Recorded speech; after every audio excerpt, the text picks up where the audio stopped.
Welcome to everyone who's here physically in the room and from around the world, actually. This is the Makerere History and Archaeology Seminar. We meet irregularly, but we try to meet at least once a month. Sometimes they're internal seminars, sometimes they're open to the public. For those that are open to the public, everyone is very welcome to join in person or online. Please just send me a message if you're not on the mailing list and would like to be included. Today we're very happy to have with us a visiting researcher in the department, Simon Werner, from the European University Institute, where he's a PhD candidate, doing research on the social sciences, both between the United States and colonial networks across Africa, including the work of social scientists in Uganda in the era of the East African Institute of Social Research, which is now MISER. So we're very pleased to have you with us and presenting today.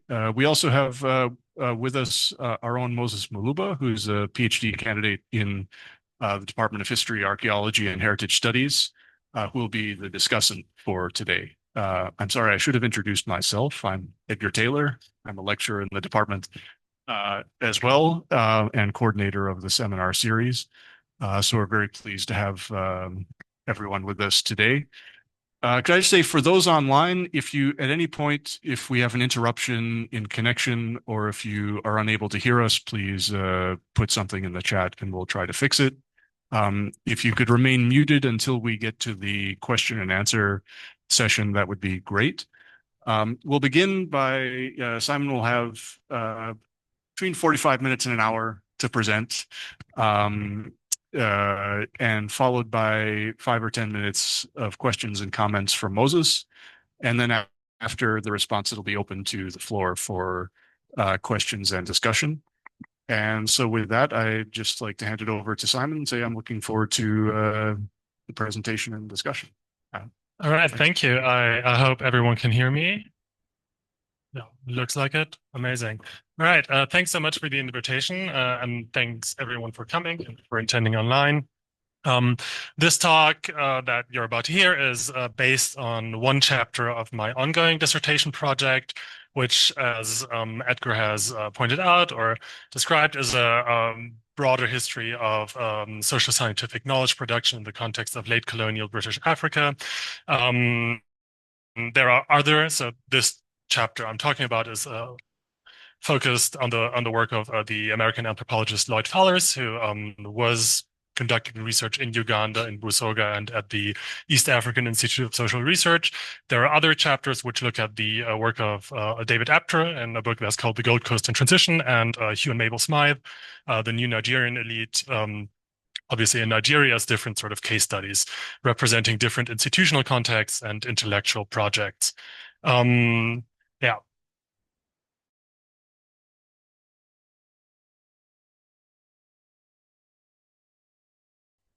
Sure, very much in the process of trying to write this and pull it together, and this is a work in progress, so I'm very happy about any and all comments, really. Thank you. All right. In January 1951, Lloyd Tom, so that was his common nickname among people, Fallers, an American anthropologist conducting field work in rural Busoga district, Uganda, noticed with surprise that his research subjects were concerned about nuclear war. Fallers had been hired as a junior researcher among the initial staff at the East African Institute of Social Research, a British colonial research center set up in 1950 in Kampala and later renamed to MISER, so it's just over there, to conduct research on the effectiveness of local government in the district of Busoga to the northeast. One of his interlocutors, the senior chief, he recorded in his field notes, wanted explanation of the world wars and atomic bomb, and reported that his people come to Lukiko saying they've read about how the bomb could destroy Busoga and want him to explain it to them. To Fallers, this proved that African communities had, seemingly all of a sudden, become aware of geopolitics. In Bantu Bureaucracy, a classic study of rural social transformation in late colonial Africa that was based on his work at the Institute, published in 1955, he used this episode as proof of seemingly dramatic Western cultural influence. As a result of mass communication, Fallers wrote, a rudimentary and somewhat distorted knowledge of such features of the international scene as the atomic bomb and the Cold War is diffused among the peasant population. Observations like this were increasingly common among anthropologists. Following the Second World War, more and more international conflict seemed to disturb the supposedly primitive research object of anthropology. In place of seemingly unchanging social and economic political isolation that was previously imagined by many anthropologists, another British anthropologist complained in 1944 that the bicycle and the sewing machine have reached the heart of Africa and that the Solomon Islands and New Guinea are torn by the shells and bombs of civilized warfare. Of course, it is unlikely that field reports like these really reflected new geopolitical awareness among their research subjects. They can perhaps better be understood as reflecting a changing understanding of the significance of rural communities to global politics on the side of Western observers. To social scientists, the presence of innocuous technological objects like bicycles, typewriters, or radios, and the seemingly new knowledge of African peasants' head of world politics went in hand with what they saw as more serious cultural pathologies. By the post-war years, there was a consensus among researchers and colonial officials that the existing structure of indirect rule, premised on the maintenance of so-called traditional institutions, had failed.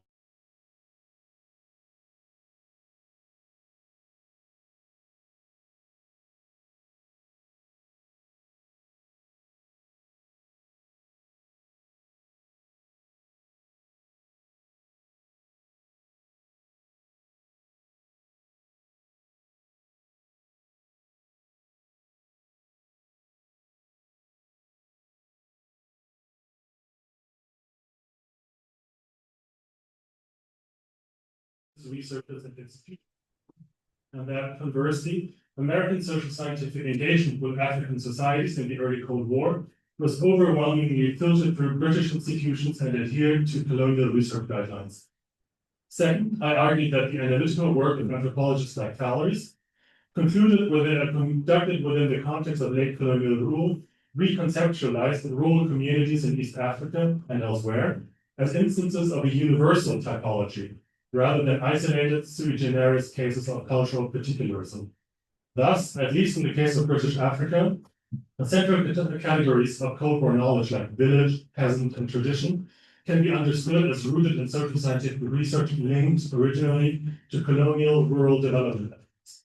The journey of Busoga as a research problem from the district headquarters in Jinja, first to Kampala and London, and then to elite universities in the United States, like Princeton, Berkeley, and Chicago, on one hand, and the imposition of American sociological theory on the social dynamics of rural Uganda, on the other, can be seen as illustrative of late colonial social scientific knowledge production as a multi-sided process. In this network, the Institute and the University of Chicago represented two central nodes. By focusing on connections like these, my talk today, and my dissertation projects more broadly, attempts to outline a new genealogy of modernization theoretical thinking, rooted through and mediated by colonial social scientific networks that complicates standard narratives of Cold War social science. Okay, you can't see my slide, I'm sorry. It's coming in. It's a report that says report of the Commission of Report in progress.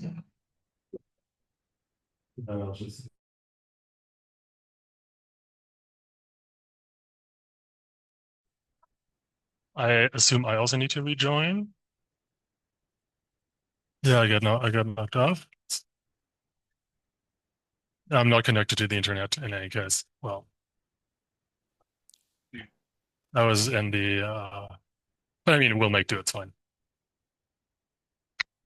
Yeah, it's a bit more boring for everyone, but unless we take another 10-minute break to get the PowerPoint back and running. All right. Yeah. I will begin with some historical context. How and why did social scientific research assume such a prominent political role in the 1940s and 1950s? Of course, the political upheavals in African and Asian and Middle Eastern societies at the time were not the result of diffuse cultural influences like the radio, the bicycle, or the sewing machine alone. Rather, the late colonial period was marked by widespread labor disputes and anti-colonial political protest that ranged from the West Indies to West Africa, the Central African Copper Belt, and Malaya. The economic crisis of the 1930s, coupled with more and more violent colonial repression, led to proliferation of labor unions and to increasingly organized anti-colonial resistance. During World War II, dissent was further triggered by economic pressures and inflation, with prices tripling in many places, especially in urban areas. Faced with such a broad geographic spread of popular discontent, colonial authorities themselves could no longer treat us as isolated, tribal, turmoil, and temporary so-called disturbances. More and more, political resistance was a general threat to colonial rule that could therefore only be addressed at an empire-wide scale. To this effect, the introduction to the 1938 African Survey, an ambitious multi-year research project advocating for colonial technocratic reorganization, specifically highlighted labor disputes as proof that existing administrative structures had become inadequate for the demands of effective colonial rule.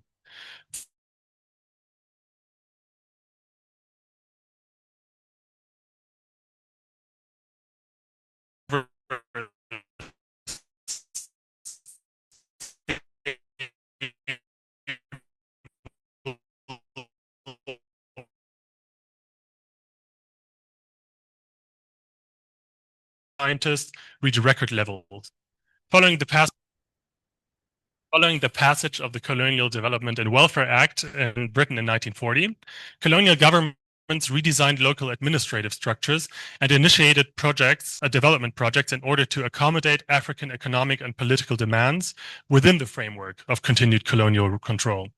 Similar to ideas around the New Deal in the United States, the technocratic reorganization of colonial governance also reflected changing attitudes favoring a centralized and interventionist colonial state. Scientific research played a central role in this, both as a means of depoliticizing colonial rule and as a potentially transformative tool for state action. This technocratic turn and the promotion of scientific research in colonial governance represented a growing expertification or scientification of colonial rule. In the post-war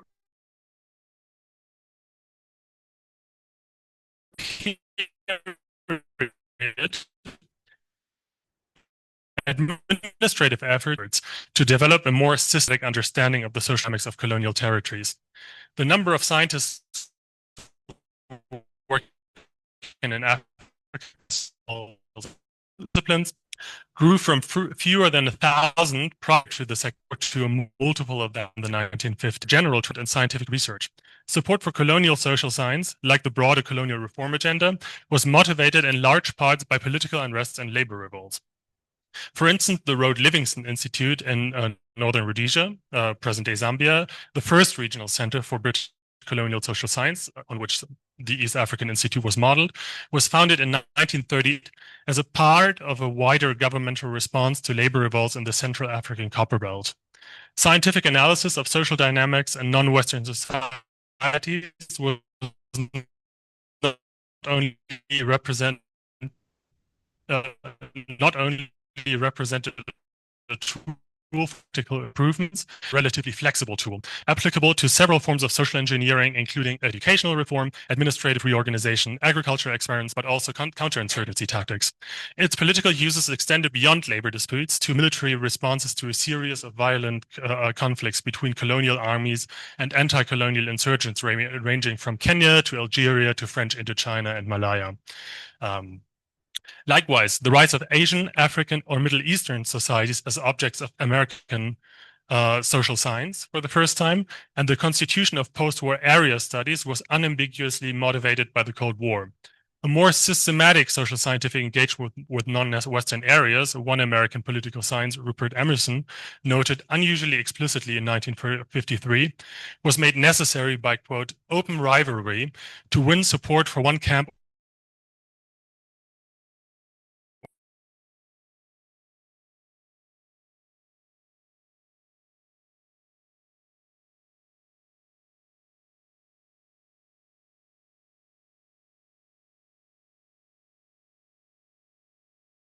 or the other of all the peoples of the world. Throughout the British Empire in the 1940s and 50s, infrastructure closely with administrative priorities, described what they saw as the most serious practical obstacles to colonial reform and identified the most potent political challenges to colonial rule. In 1948, William Stanner, an Australian anthropologist and the initial director of a planned regional research institute in East Africa, set out for a tour to compile a comprehensive list of research priorities for the institute across the 3 British East African territories, Uganda, Kenya, and Tanganyika. In Uganda, colonial authorities emphasized the need for surveys in urban areas like Kampala and Jinja, research on labor migration, and studies of local administration in a number of particularly politically problematic areas. Among the most urgent administrative requests was a study of Busoga, which Stanner, following his governmental sources, characterized as, quote, the district of the eastern province in which there's the worst complex of social problems. The region had just been selected as the site for an ambitious dam project on the White Nile intended to produce energy for future ore and copper processing industries, thereby making it a future hub of colonial industrialization, which was expected to result in further social unrest and was already marked by widespread disputes over land rights and opposition to various colonial administrative initiatives. A series of labor strikes throughout the early 1940s that culminated in January 1945 vividly demonstrated the precarity of political control to colonial authorities in Uganda just a few years earlier. About a week after initial riots began in Buganda, they reached Jinja, where workers began to strike at a tobacco factory. In Busoga, as elsewhere, the confrontation was driven by material disputes over working hours, food supply, and housing conditions, all of which were exacerbated by wartime shortages. Colonial officials, however, routinely insisted that riots had deeper cultural roots and instead resulted from rushed administrative reforms that had purportedly left so-called traditional political order dangerously destabilized. An explanation that can be understood, I think, at least in part as a way to ignore demands for economic redistribution. A subsequent official report on the riots alleged that political radicals had taken advantage of existing social instability and had opportunistically, quote, made use of the wages question as a means to bring workers out on strike so as to further their own personal ends. Still, a lack of reliable scientific analysis of the supposed cultural reasons for anti-colonial discontent complicated administrative attempts to increase the effectiveness of administrative control in the region and address these supposed cultural imbalances. In Busoga, Stanner noted in his 1948 report on research priorities, the anthropological and sociological bases are almost unknown, except for 1 or 2 sectional papers. Consequently, he identified research on political structure in Busoga among the most urgent priorities for the future East African Institute. Why was a social scientific research institute founded in colonial Uganda in the first place? All right. Okay, one second then. Okay. Okay. Why was a social scientific research institute founded in colonial Uganda in the first place? In the late 1940s, there was a growing sense, both among senior social anthropologists and within the colonial office, that despite extensive efforts to promote the value of anthropology for colonial administration, social scientific research had failed to fulfill initial optimistic expectations. Officials on the ground remained skeptical of what they saw as an overly abstract approach and consequently only offered half-hearted logistical support.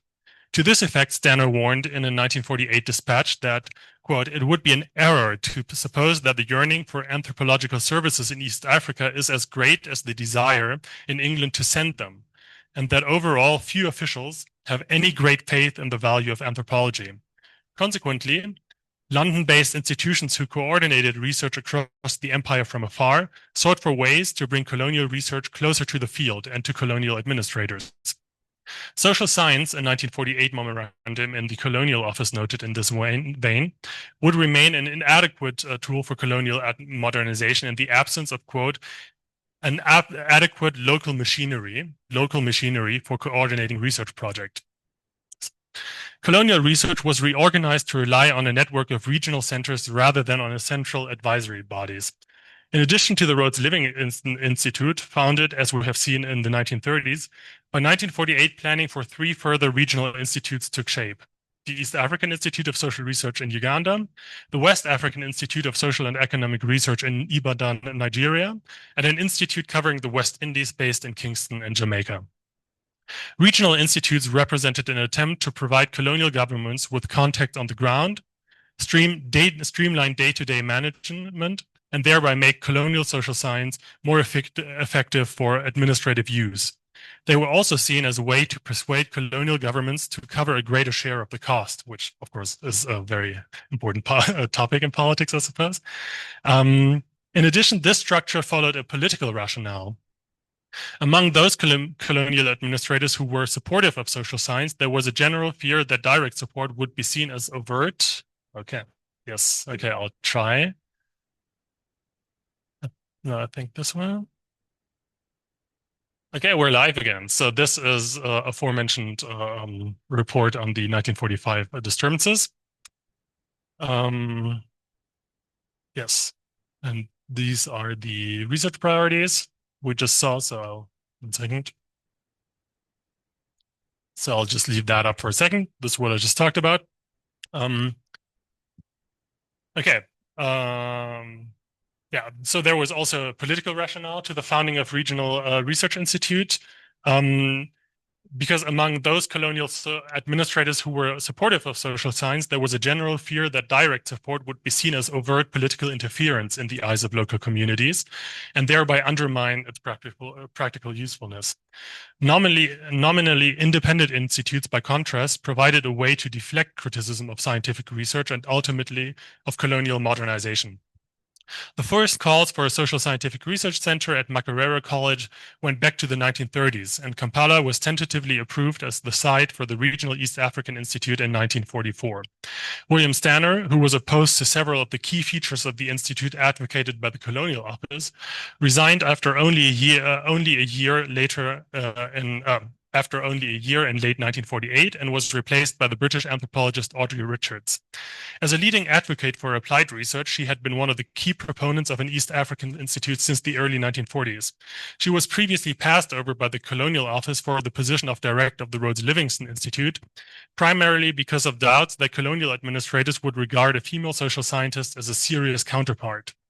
While adhering to the parameters set by colonial authorities, Richards strongly advocated that the institute should commit to an ambitious, centrally planned academic program that would make it a center for social scientific innovation rather than merely an ethnological research department for colonial administrators.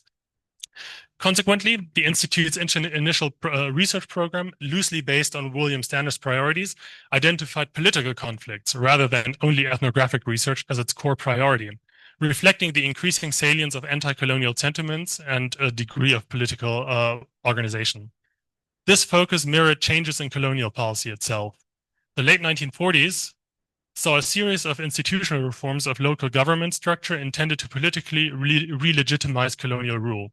Through limited African participation in local government, the Secretary of State for the Colonies at the time argued, African societies would, quote, acquire experience in civic responsibility and handling of their own affairs, right? So it's a bit of a paternalistic, pedagogical mindset.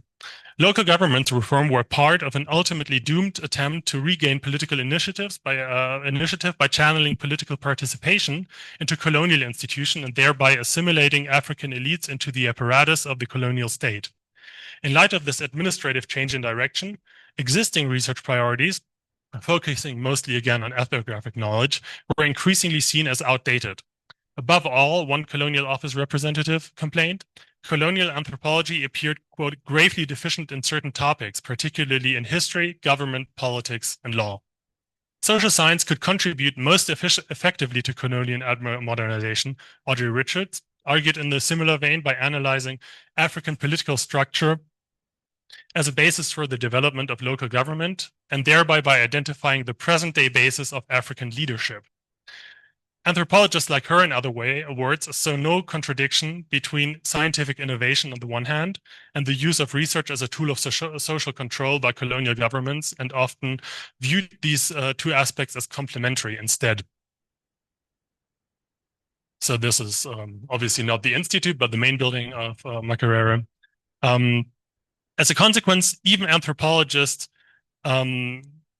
who had previously been identified through a focus on relatively small-scale communities that were locally concentrated, now portrayed anti-colonial politics as a trans-regional phenomenon that could no longer be reduced exclusively to contingent local factors.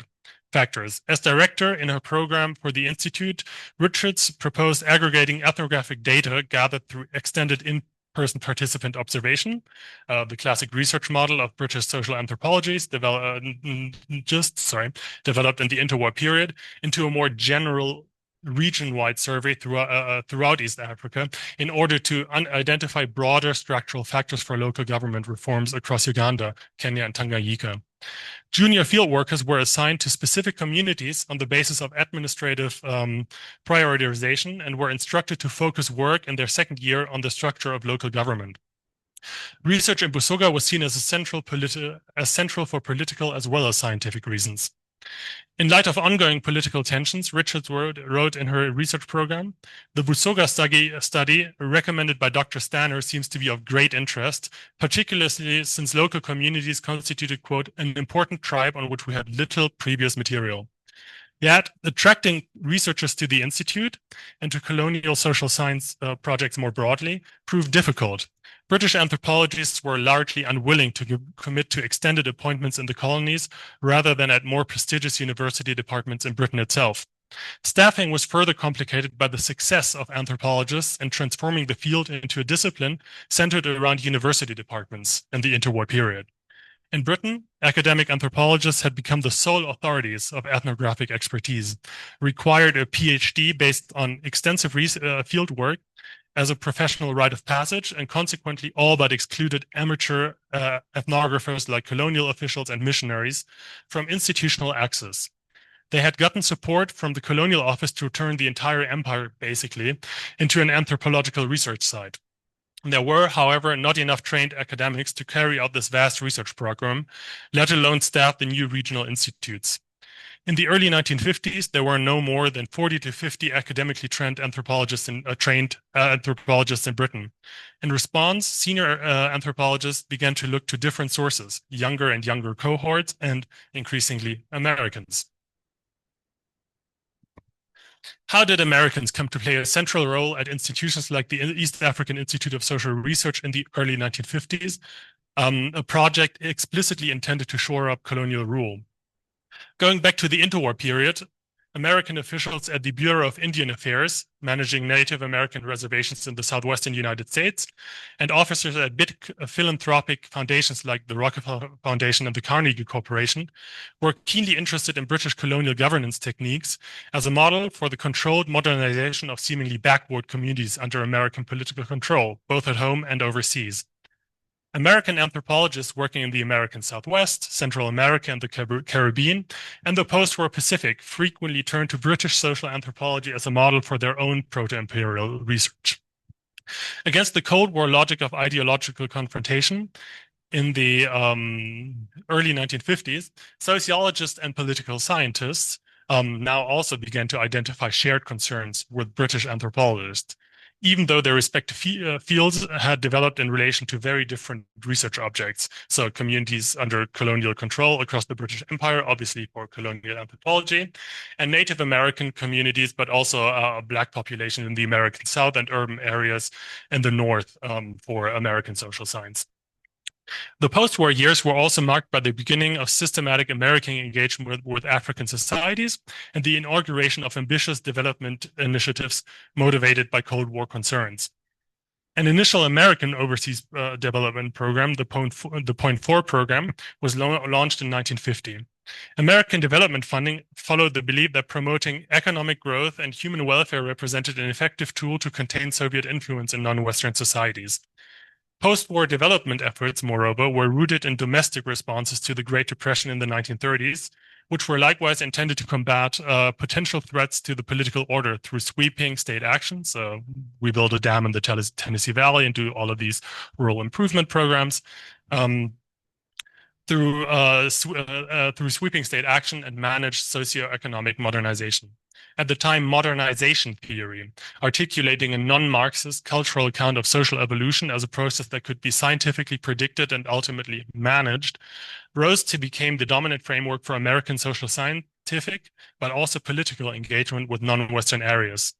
Historical research has focused on a relatively coherent and small cast of intellectual leaders, including Talcott Parsons at Harvard University, Edward Shultz at the University of Chicago, Walt Roster at the Massachusetts Institute of Technology, and Marion Levy at Princeton University.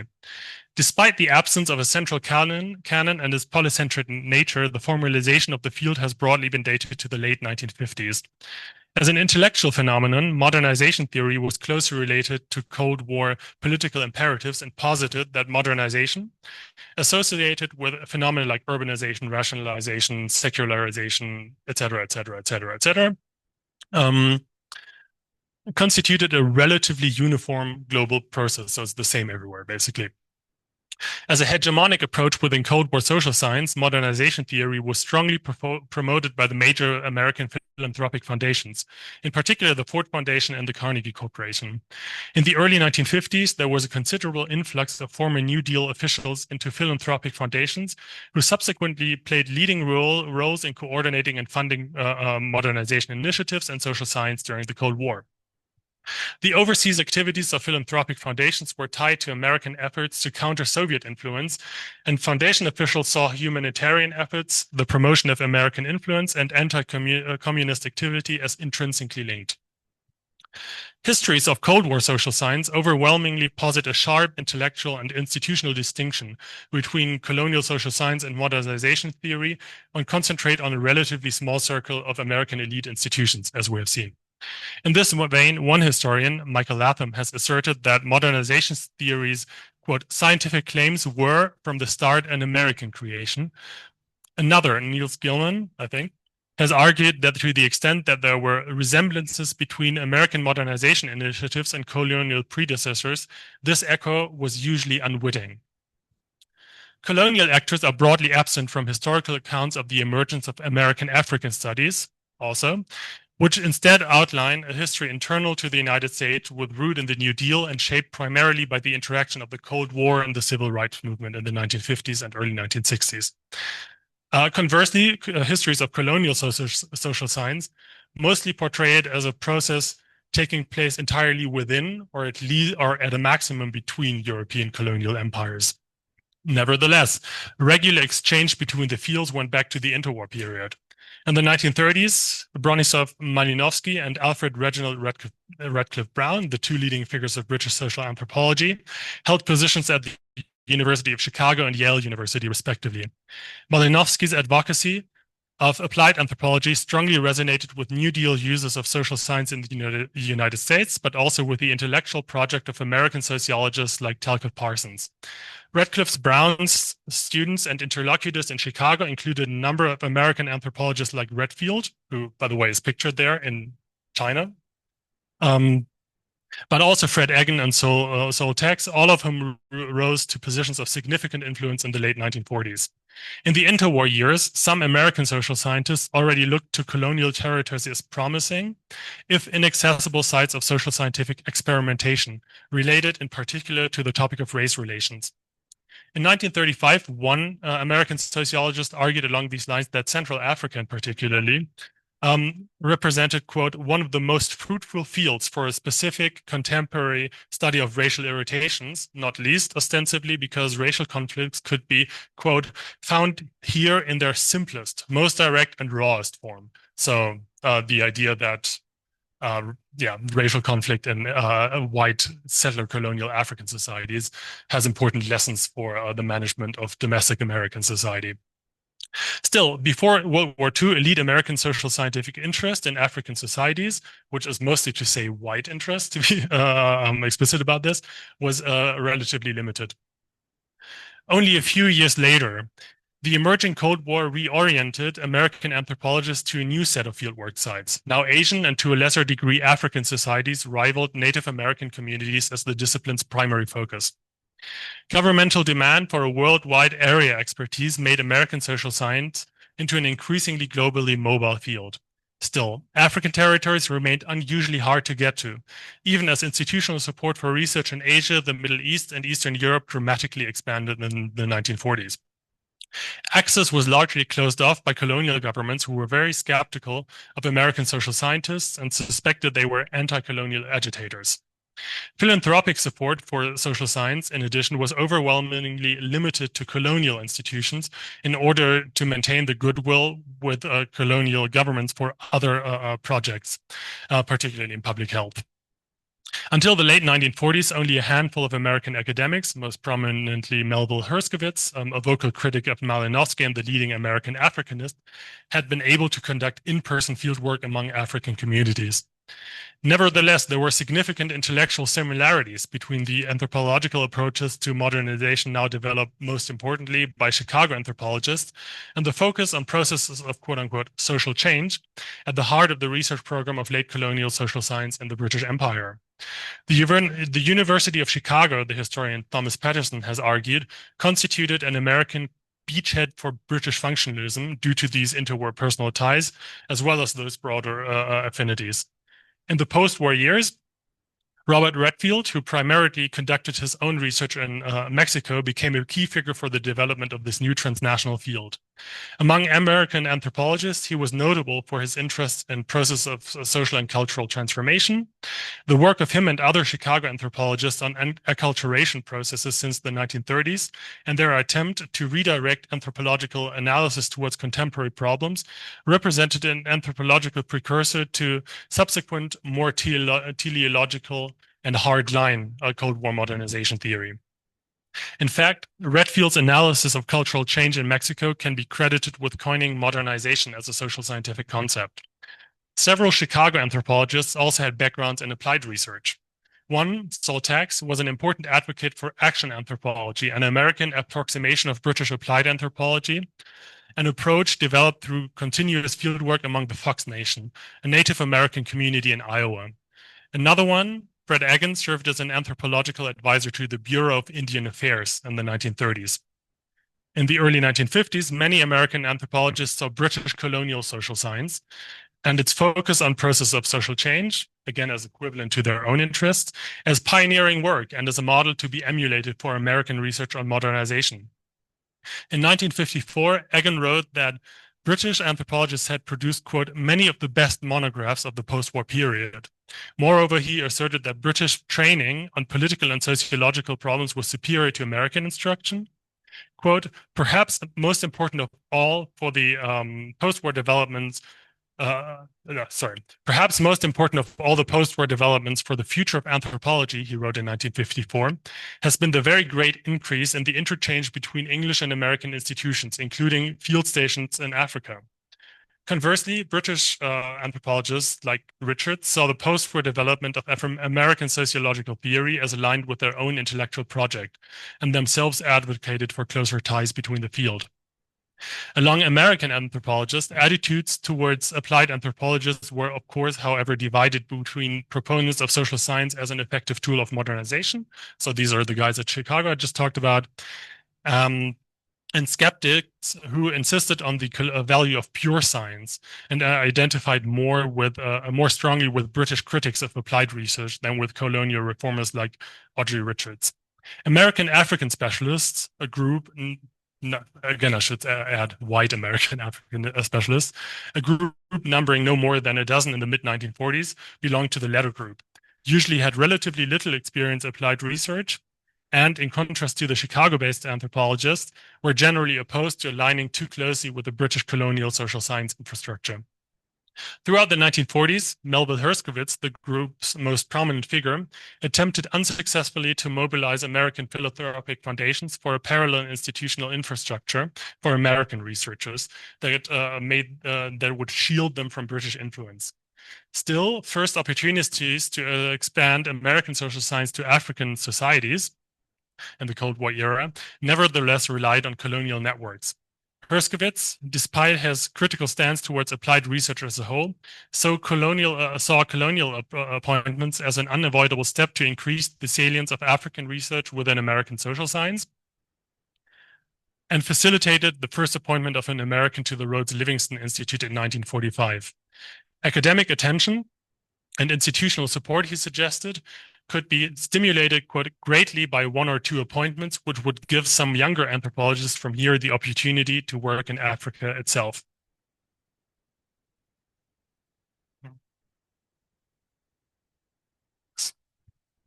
In order to formalize ties, British institutions discussed proposals for a more systematic way of recruiting Americans into colonial infrastructure throughout the 1940s.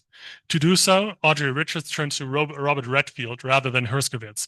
She asked him for recommendations, even as British government appointments could not formally be advertised to foreigners, and promised that, given the lack of British applicants, if we had a good name to put forward, we could probably get him to the field. In 1947, British authorities began to send dispatches and reports on colonial anthropology to senior American anthropologists. In 1948, a program of 6 research fellowships reserved for Americans was launched by the Colonial Social Science Research Council, the central advisory body for colonial research. American applicants were required to comply with colonial priorities and to indicate preferences among a number of pre-selected projects. Fellowships and fieldwork access, the council insisted, were tied to a, quote, fairly firm understanding of subsequent employment on one or other of 2 or 3 specified projects. Sorry. Of course, academic qualifications were not the only selection criteria for American applicants. British anthropologists also sought to pick candidates that could be assimilated more easily into existing colonial institutions in order to ensure that their presence in the field would not undermine the already precarious support of colonial governments for social science. In practice, this meant that Black researchers, who were largely seen as political activists rather than serious scholars, at least until at least the late 1950s, were effectively excluded from the field as long as it was controlled by colonial institutions, so basically until independence. Initial screening of applicants by American social scientists like Herskovits and Redfield was followed by a 3-step approval process in which senior British anthropologists, as well as colonial governments, could veto placements. The colonial attaché of the British Embassy in Washington interviewed prospective field workers and prepared reports that were sent to institutions in London as well as to colonial governments for final approval. In the summer of 1948, these ties were further strengthened by an extended visit of Audrey Richards to the United States, meant to recruit researchers, but also to survey American resources for colonial social science. She spent 3 weeks in Chicago, where she had been invited by Redfield, as well as Herskovits, for a series of lectures at the University of Chicago and Northwestern University, respectively. After Richards was appointed as director of the new institute, about a year after her visit to Chicago, her American contracts proved crucial for staffing. Redfield, for instance, immediately suggested a number of graduate students with experience in fieldwork among Native American communities as particularly well suited for research in East Africa. That's what he claimed. When the Institute began operation in the fall of 1950, American anthropology graduate students made up 4 out of its 8 initial anthropological researchers. So half American, basically, from the start. In the fall of 1949, that is 1 year earlier, Lloyd Fallers, the young anthropologist surprised that communities in rural Busoga had heard about the nuclear bomb, was awarded a Fulbright scholarship for his visit to the London School of Economics and Political Science. In London, he was recruited by Richards to join the new East African Institute as a junior anthropologist. In late 1949, Richards began to allocate the most pressing priorities, drawn from the list of proposed research projects compiled by William Stanner the previous year, among the Institute's initial staff members. In early December, she wrote to Redfield that she would like Fallers to do the Busoga project. To Fallers, the offer represented an unprecedented research opportunity in an area which had previously largely been inaccessible to Americans. In March 1950, he reported to Sol Tax at the University of Chicago that he had gotten the assignment, and likely unaware of the colonial politics that made his appointment possible, noted that to him it represented, quote, a real break, a chance to do an extended piece of field work on problems which interest me greatly. How were American researchers who were interested in African societies because of the Cold War integrated into the infrastructure of colonial anthropology, which instead was motivated by the maintenance of colonial rule? In early 1951, Fallers recorded his frustration with life in rural Busoga in his daily fieldwork diaries. He complained that even after a few months in the field, he had not managed to overcome suspicions of local interlocutors that he was a government agent.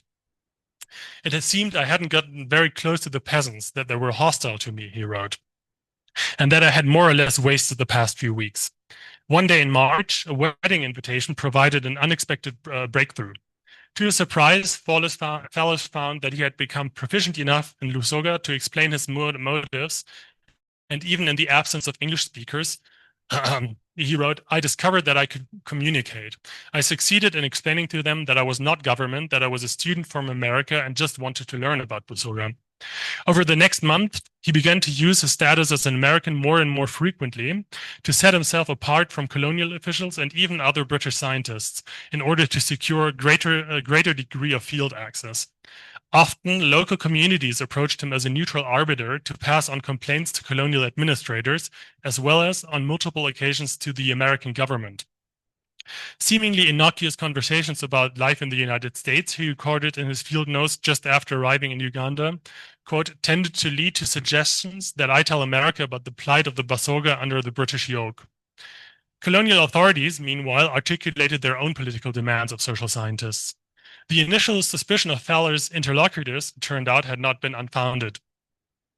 By the end of his fieldwork stay in 1952, the Institute began to formally require affiliated researchers to submit reports on, quote, subjects which the governments were particularly interested in. For the Institute, this represented an attempt to demonstrate to colonial officials the usefulness of social science as a tool of social control. Fallers wrote a report on local practices of land tenure, an issue he had found it particularly hard to get information on in the field. His report was very well received by colonial authorities. In a congratulatory note to the Institute's director, Richards, who passed the note on to Robert Redfield in Chicago, the district commissioner at the time in Busoga, praised Fallers' ability to obtain information that was, he wrote, quote, most jealously guarded by the Busoga. As a fieldwork site, late colonial Africa was shaped by the norms of British social anthropology, as well as the more general colonial environment. Under Richard's guidance, the East African Institute of Social Research was a highly structured research environment, reflecting an attempt to fully assimilate American researchers and resources into the project of colonial control.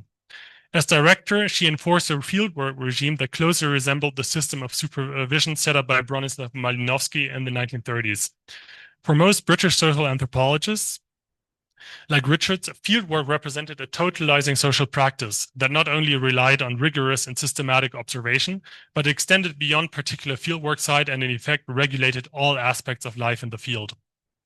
Richards mandated a period of fieldwork training right after arrival that was, she outlined in the Institute's first annual report, essential to provide junior American researchers with, quote, practice in note-taking, interviewing, dealing with informers, and the running of a camp. Close supervision of ongoing research was understood as crucial in safeguarding that fieldwork adhered to central standards. She demanded that researchers send regularly, ideally weekly. So I don't know, me thinking back to the infrastructure of colonial Busoga in the 1950s, this seems very optimistic, but ideally weekly reports from the field to Kampala. This procedure, linked to the idea of the colonial field as a kind of social laboratory that required standardized procedures, imposed a relatively coherent and uniform approach on the institute's field workers, meant to produce reliable data and also to embed a common work culture and a shared identity among them. This rigid approach to fieldwork management was supported as an ideal model by the London-based institutions, and by contrast, other research institutes in West Africa and the West Indies were seen as failures because of their inability to systematically control and coordinate researchers. This view of research was closely linked to an insistence on learning vernacular languages as part of the anthropological claim to epistemic authority. Through acquiring linguistic expertise, British social anthropologists asserted researchers could forego using interpreters and access the supposed deeper belief systems and value of their research subjects in an unmediated way themselves. Still, given the difficulty of acquiring proficiency within only 2 or 3 years, in practice, a relatively basic degree of familiarity was seen as good enough for fieldwork, and advanced skills were not understood as strictly necessary. These methodological parameters differed considerably from standard American anthropological practice, and their prescription in the colonial field was seen skeptically, particularly by the leading American Africanists. In this vein, Herskovits, a general critic of applied anthropology, complained to British anthropologists that a mandatory 6-month period of training in Britain should be reduced to only a few weeks, that extensive language training was unnecessary, and that the length of fieldwork should more generally be shortened to a maximum of only 1 or 2 years to be better integrated into American PhD programs. Herskovits' own approach to African research differed starkly from that of British scientists. His longest field trip to Africa, a 1938 stay in Dahomey, present-day Benin, lasted only 3.5 months, and his notes were relatively brief. He relied mostly on one local interlocutor and visited relatively few ceremonies himself. Yet Audrey Richards insisted that Herskovits' criticism of British standards was idiosyncratic and that similar complaints were, quote, not raised by the members of the Department of Anthropology at Chicago, where the work is much more similar to that done in British universities. Thus, recruiting researchers through the University of Chicago, where students often had training in applied anthropology but little pre-existing knowledge of African societies, rather than through Herskovits' African Studies department, represented an attempt to attract fieldworkers like Fallers from the United States who could be more easily integrated into the framework of colonial science. Along these lines, as a graduate student at the University of Chicago, Fallers had completed 4 months of fieldwork among a Native American community in Iowa. After an initial tour across Busoga district to introduce himself to local authorities, Fallers moved to a semi-permanent campsite in early 1951, where he stayed in a tent for most of his real fieldwork. Despite official emphasis on self-sufficiency, in practice, anthropologists crucially relied on contacts who vouched for them for access to local communities. Only after a number of long conversations with local leaders, Fallers recorded in his field notes during his initial survey of the area, 2 of his interlocutors finally offered to, quote, consult their people about telling me the history of their clans. While Fallers, like most anthropologists, understood his social position in the field primarily in terms of knowledge extraction, interlocutors in Busoga instead sought to use his presence as an opportunity to collect their local economies to outside commodities and employment opportunities. In the field, he was approached by numerous contacts about the possibility of jobs in the research process, opportunities to migrate to the United States, or about acquiring bicycles and other scarce goods, and of course to complain about British colonial rule. Fallers' period in Busoga was crucially defined by his political position in the field. On the ground, data collection among African research subjects was often complicated by widespread mistrusts of his motives and difficulties in differentiating his own work from that of colonial administrators. After only a week of field work, he recorded a particularly tense confrontation with local elites who refused to provide information. One interlocutor, he noted, complained that, quote, a few years ago, the district commissioner got all the clans written down.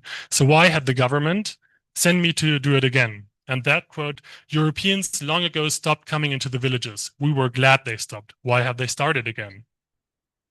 Even when local contacts vouched for him, and even after building relationships over a few months, political considerations continued to limit which meetings and institutions were accessible to him. Research subjects guarded the kind of information that was seen as most central for analyzing processes of modernization, i.e. on political structures or legal practices, especially closely to prevent further administrative changes to taxation or land tenure system or administrative structures. This association of social scientists with colonial officials was not unfounded. To local communities, anthropological long-term participant observations, so what anthropologists did in the field for years and years, as well as the initial surveys they used to identify the outline of a local organization, looked very similar to extended administrative field visits and surveys of census and taxation data. And as we have seen, Fallers, as well as other anthropologists at the Institute, did in fact pass along sensitive information to colonial authorities and were conceptualized by colonial authorities as part of the state apparatus. Nevertheless, at the East African Institute of Social Research, Richards, although colonial officials were often critical of American social scientists, sought to use increasing interest by American researchers in the 1950s as a means to implement a larger part of the Institute's research program. In the first meeting of the Institute's advisory council, in which she reported ongoing interest, she proposed that it might be possible to suggest such students, which means Americans, to studies in which the government were interested. Richards and other senior anthropologists acted as intermediaries between American researchers and colonial officials in the process of assigning fieldwork sites to American researchers, and sought to steer junior anthropologists towards areas in which local governments were seen as supportive. Lastly, how did research in this strictly regulated context, adhering to pre-assigned colonial research projects, contribute to Cold War social science and Cold War social scientific knowledge production? Lloyd Fallers' fieldwork in colonial Uganda provided the empirical material for Bantu bureaucracy, an influential proto-modernization theoretical account of social transformation in East Africa, first published in 1955. His analysis of the purported effects of Western cultural influence and colonial rule on social structure had theoretical ambitions that went far beyond their value, far beyond the value his analysis provided to colonial administrators. The history of a single African village, he wrote just after wrapping up fieldwork, often gives a clearer picture of social trends than a series of generalizations about the effects of European contexts on traditional society.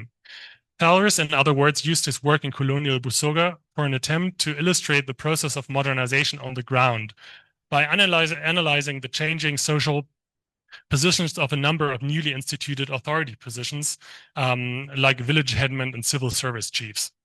The imposition of Western bureaucratic norms on Ugandan villages, he argued, had created an untenable situation in which local elites were simultaneously integrated into contradictory institutional hierarchies and political logics, so tradition and the modern bureaucratic state.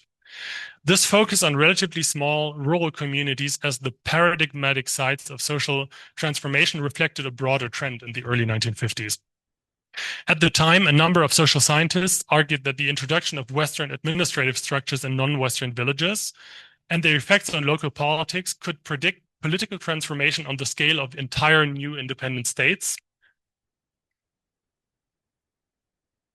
and even of the non-Western world as a whole. Patterns that had seemingly been integral for sustaining social order were now incompatible with bureaucratic norms, apparently, a conflict that appeared to fundamentally challenge colonial control. Fallers contended that this maladjustment between traditional and between the expectations of traditional, so-called traditional and colonial structures not only represented a political problem, but also a major scientific opportunity. The challenges of colonial reforms in Uganda, he wrote, were indicative of the nature and of the limits, quote, of conflict and integration in societies, in particular in those undergoing rapid change. In late colonial African research, the administrative focus on local government institution as the putative primary site of African political activities, so that's where it's allowed, laid the groundwork for the emergence of an anthropological approach to modernization that likewise focused on micro-level institutions and even on individual authority figures as tangible sites of broader social transformation. So the psychological worries and process of an individual chief would be indicative. There's one more page, 1.5. In Busoga, Fallers sought to integrate anthropological data with sociological theory and thereby relate social processes in Uganda to modernization as a global phenomenon, but also make African societies like Busoga relevant to and usable for social science writ large. by being one of the first American social scientists to impose Western sociological categories rather than the conceptual vocabulary of colonial anthropologists on African social dynamics. Fallers' work was crucial for conceptually integrating late colonial African societies into a global Cold War imaginary. I'll just skip this. Nevertheless, many anthropologists in Britain reacted with skepticism to the proto-modernization modernization theoretical approach championed by Fallers. Critics often found sociological concepts misplaced and unnecessary in the context of African research, and complained that his schematization amounted merely to a rephrasing of long understood insights. One commentator, a relatively senior social anthropologist, noted in the 1957 review of the book that Fallers' vocabulary, quote, tended to interpose a smokescreen of terminology between data and the conclusions drawn from them. In the United States, however, by the mid-1950s, the East African Institute had developed a broad positive reputation, and through the considerable presence of American social scientists, it had developed a status as an international social scientific center. Yet, the work of the Institute looked much less like a straightforward success story from an administrative perspective.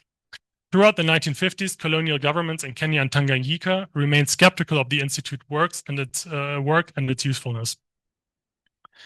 In particular, as political conflict and labor disputes continued to accelerate, there was a strong feeling that applied anthropology had failed to meaningfully accelerate colonial development or improve colonial governments, particularly in light of the Mau Mau revolt and the Kabaka crisis in the early 1950s. Most colonial officials, one visiting American a philanthropic official noted in 1951, resent Makerere social scientists who make observations and reach conclusions that do not square with the practical findings of men in the administrative field. After the end of the Institute's initial 5-year research program, and contrary to original hopes that colonial governments would ultimately take over funding, the Institute's future remained uncertain. In 1955, it was apparent that it was largely impossible to secure sustained governmental funding.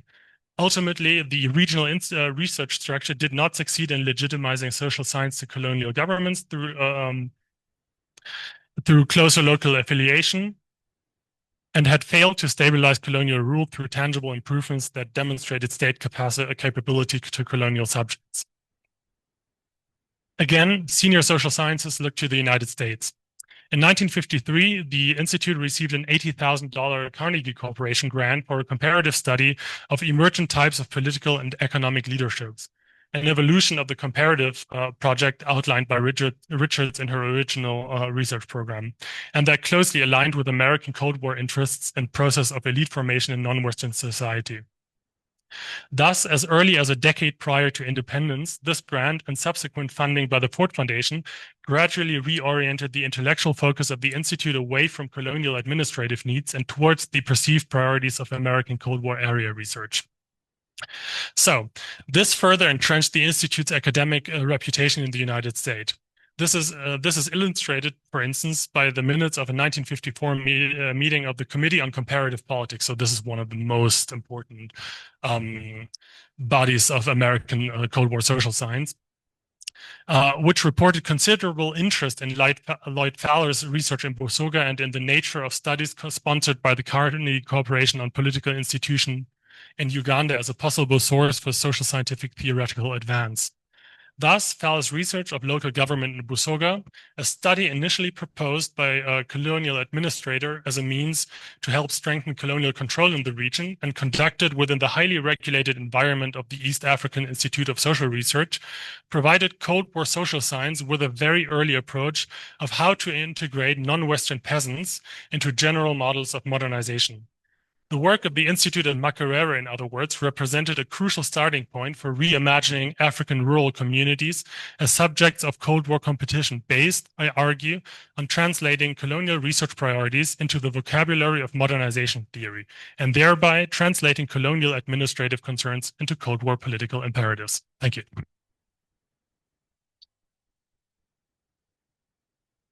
Thank you very much. A lot there, and I'll just immediately hand it over to Moses for questions and comments, and then Simon will respond, and then we'll have questions from the audience.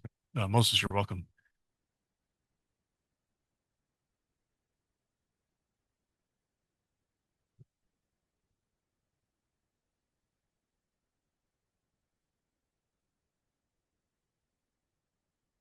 Thank you very much to everyone who is attending, but more particularly to Simon.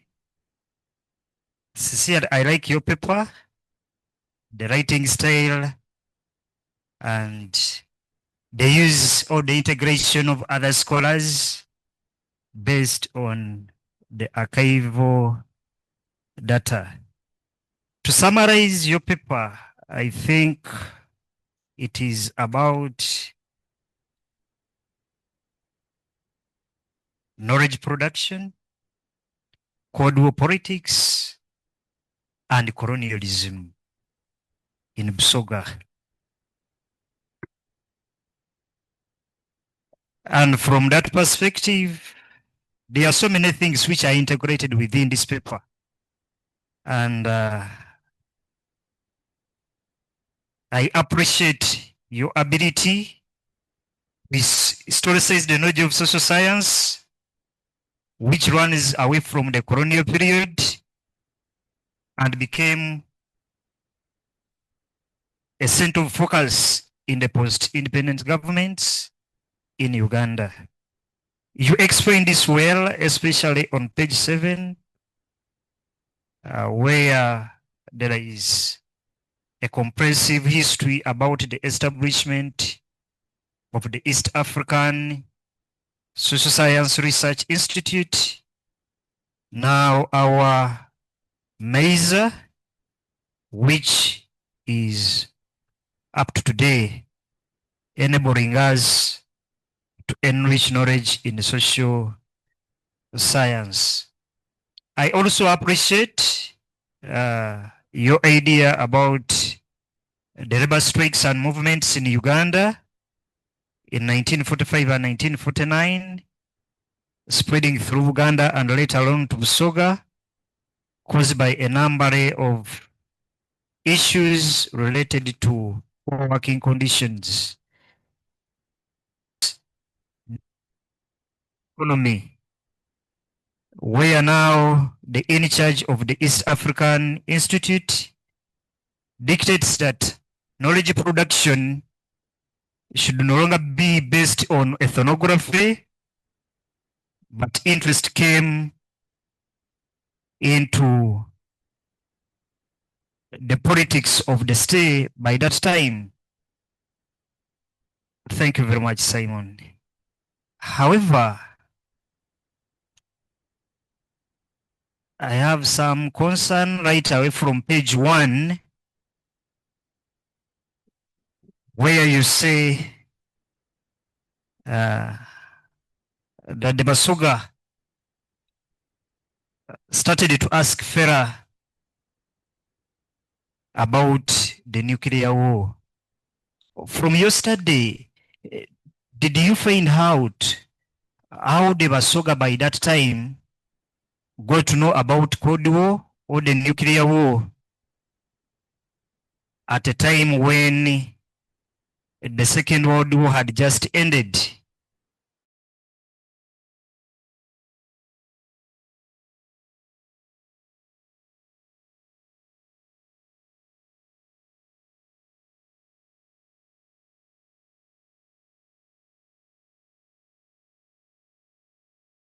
You are talking about Farah, but you don't give us some concrete information about Busoga as a region itself. So therefore, I can recommend that you can read the work of our own Dr. Msamba William.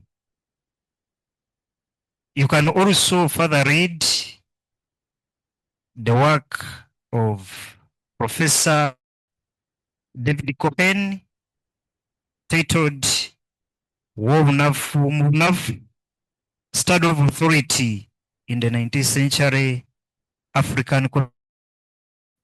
He did much work on Busoga. He also has another article, Historical Tradition of Busoga, Mukama and Chintu, 1972. Besides that, you have two arguments.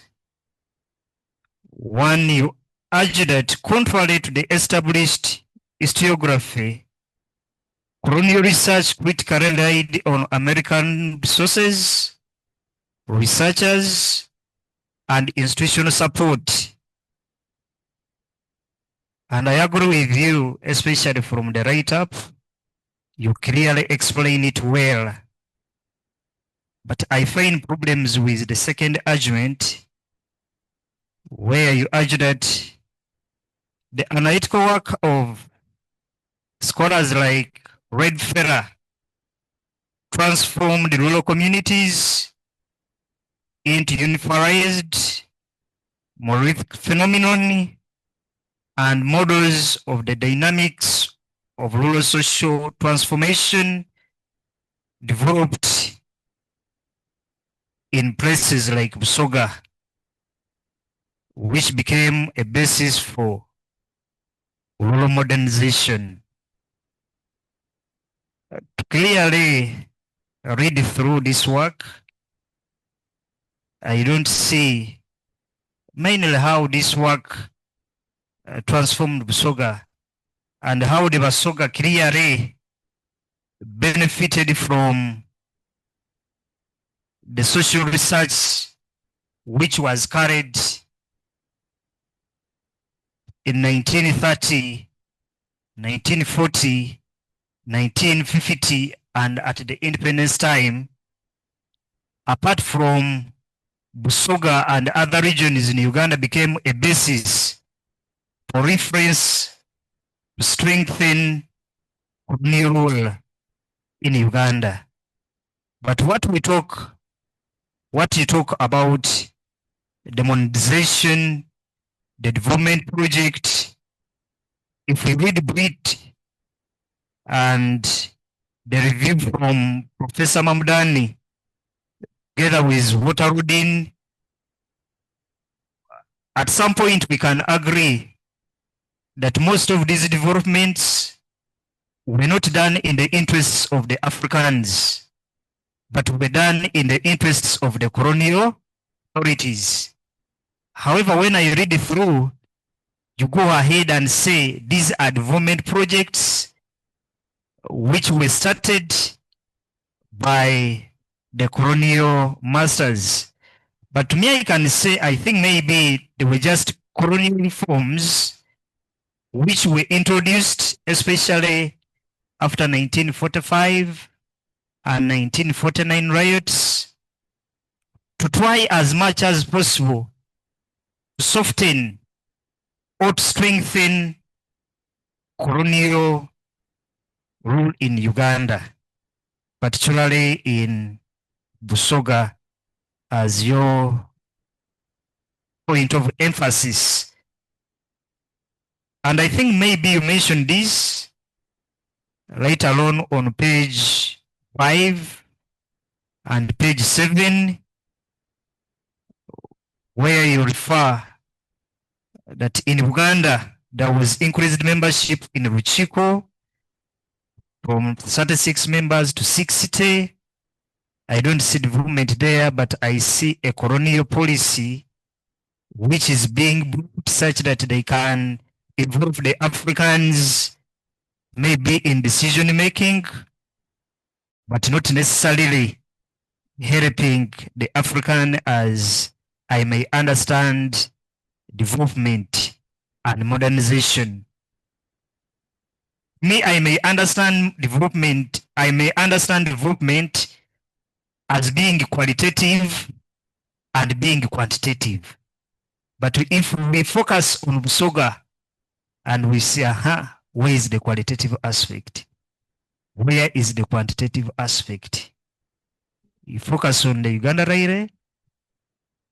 If we focus on the sugarcane plantation started by Madivani and other entrepreneurs, I don't see really development. Then modernization, if you read an article or a book by Wesley and then Iganat, they try to tell us or explain what development entails, especially when it contributes to social change in a progressive manner, which I have tried to explain well. So to me, my recommendation would be that try as much as you can to see where you can integrate Busoga as a center of focus. How is it benefiting from the research?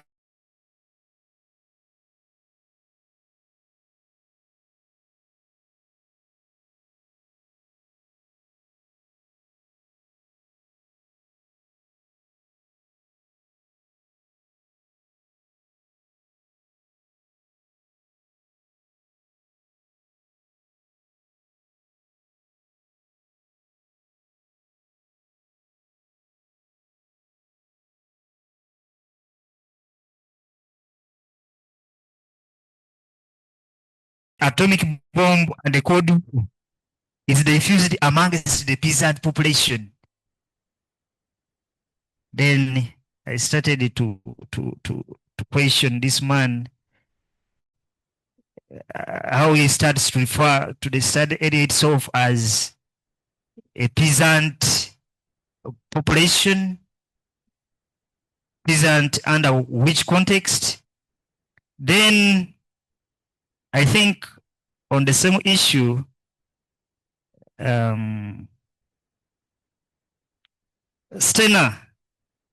why do you think that this Australian anthropologist could refer to Busoga as an area with the worst social problems? Is trying to read about the same area, but simply because of the simple land rights, it clearly stipulates as this is an area which we should put on an emphasis because they lacked much knowledge about it. Yet they wanted to establish energy generating plant such that it could enable the colonial masters to establish some pseudo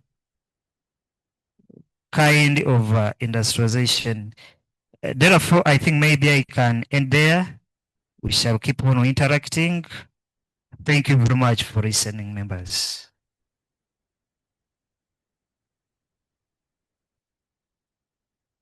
Yeah, thanks very much for your comments. Yeah, thanks very much for your comments. Am I still audible?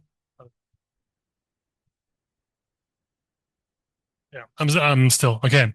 Okay, I'll start with the last question. I'll try to be brief, but I'll start with the last question first. Is how did Busoga profit from any of this? And the answer is, I don't know. They didn't. That was not the point of any of this. So this is so both for colonial authorities, but also then for American Cold War. First social scientists, but then also development experts who came in. Development very much as a means to an end. The end is political reality. So the question of like, did Busoga profit from the social scientific knowledge? I mean, a lot of the people who were active at the East African Institute of Social Research in the beginning sort of didn't see that conflict, right? So they thought colonial modernization means everyone's lives is improved because colonialism is the best order, right? That obviously, I don't know, is not true. And so in terms of like, did this knowledge feed back to Busoga in like any tangible way? I'm not really sure. I mean, it like structured development projects and the allocation of funds and maybe like some policy stuff, but that's not the point of it, right? So my point, much more, I think, is to understand or to look at American social science and approaches to development in the Cold War, which are always narrativized as we took the New Deal in America and we brought it to Africa, and this is like a liberal tradition that emerged within American social science and within American policy, and we brought it to these, and we don't have anything to do with colonial governments and like all of these colonial contexts, which is something that Fallers exploits in the field all the time at the time. He always says, I'm not an American. I use that as an advantage. But then what I try to show is that this American knowledge about Africa and African societies did not fall from the sky, and it didn't emerge in the United States, but it was mediated through basically, right? Then how did Busogans know about the nuclear war? I mean, the answer is they heard about it on the radio, and they heard other people talk about it who read about it in the newspaper or also heard it on the radio. And the reason I start with that anecdote is because to me, it highlights very clearly this false notion of surprise among a lot of American social scientists to get to these contexts and these communities in the 40s, and who are like, I thought Africans were primitive. Like, how do they know about the nuclear war? This can't be. This is right. So I think it does not, as I think I said in the talk, it does not mean that geopolitical awareness among African communities was something new. I mean, a lot of historical research has shown that this was a very interconnected world, even in the 1920s and 1930s, and people knew a lot, generally speaking. But that Americans all of a sudden were interested in these kind of populations. And because they were interested, they began to look at them. And when they looked at them, they was like, oh, all of these populations know a lot about politics, right? But this reflected their own ignorance and not that of people in Busoga. And then the local context of Busoga, this is something I mean, I'm still in the writing process. I struggle with a lot in how to write this, because at the end of the day, what I try to understand in my dissertation project, so the transition I describe in a way is a transition towards social scientific knowledge in which context does not matter anymore. So it doesn't matter if it's Busoga with its history, or whether it's Indonesia with its history, or whether it's Southern India and its particular history. It's like all rural communities are the same. Is like the idea at the time. So why would I need to know the language, or like why do I need to know all of these specifics, right? So this is basically what I'm trying to explain. How did that happen, right? And then, but of course, these places do have their specific histories, right? And like part of my project, what my dissertation is trying to do is trying to bring Cold War social science to the field, and like construct a history or reconstruct a history in which this was not entirely developed at the Harvard Faculty Lounge, but actually by people like Lloyd Fallers in colonial infrastructure in rural Uganda. So I think, thank you for the recommendations, and I will, I'm still thinking about how to bring that in properly. Thank you. Thanks so much. And thanks to everyone here and online.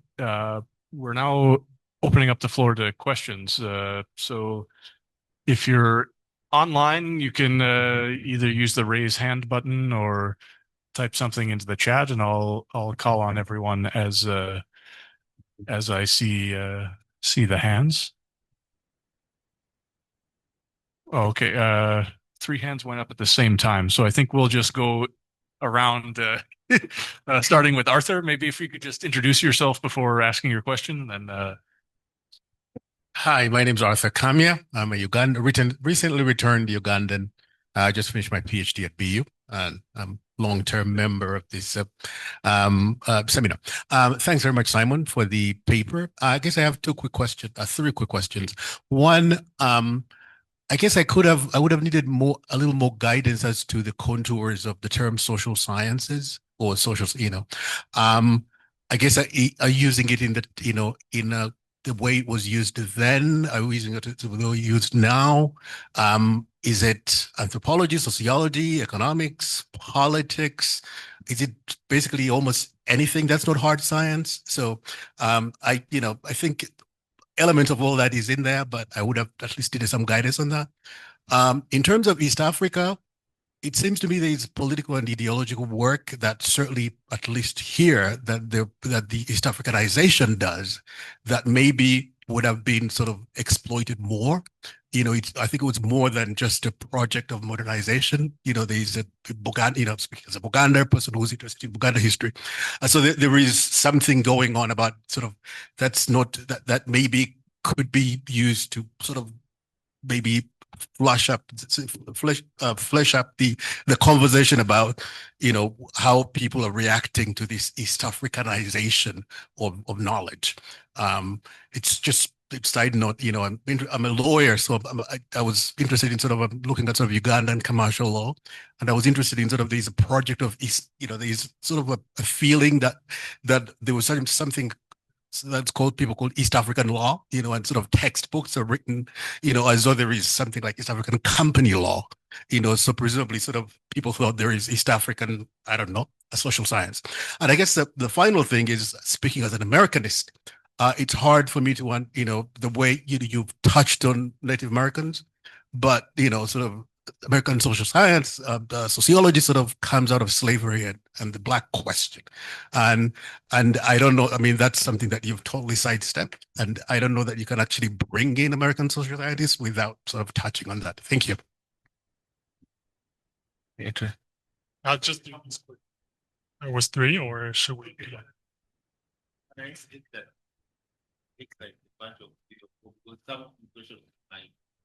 Answer them one after another.